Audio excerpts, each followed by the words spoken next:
So recently I decided I was going to make minifig-sized trains, which is a big step up from the tiny planes I normally make.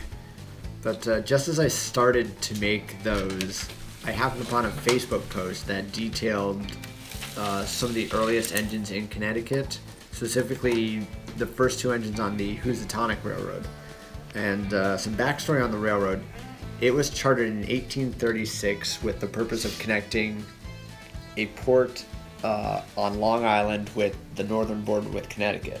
They ended up picking Bridgeport as their southern terminus, which was a bold move because the city had been incorporated literally that same year, and nearby Stratford was still bigger than them. But construction would start the next year, and December 4th, 1839, they would receive their first two locomotives.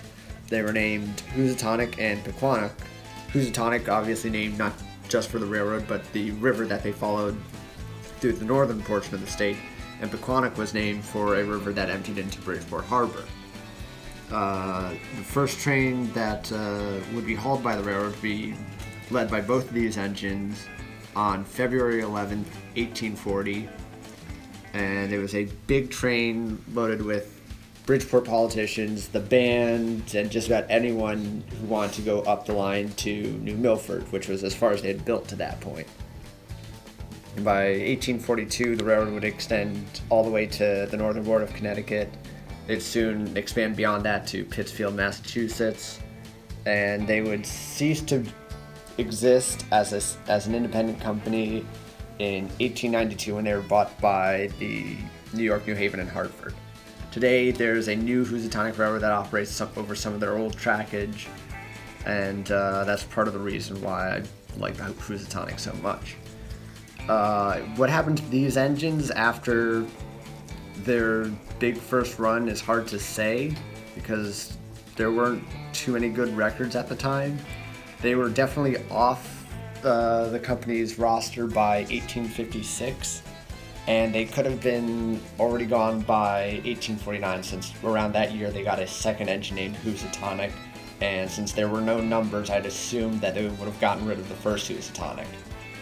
As far as these models go, they were kind of interesting to make because the Facebook post I happened upon only had a side profile of the engine and a brief newspaper clipping that mentioned them as being black, and that's literally all I had to work with. So I just sort of figured out what would have color. So it would have like a wooden frame supporting both the front truck and the engine itself. The tender was complete guesswork. I just sort of made it black because, like I said, they were black, so I figured they'd match the locomotives.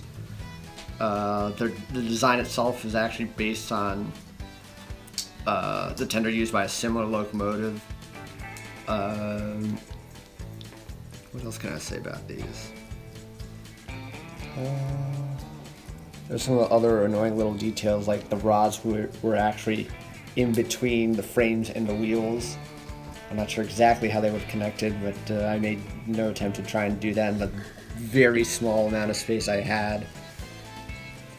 Considering how little information you had available Yeah.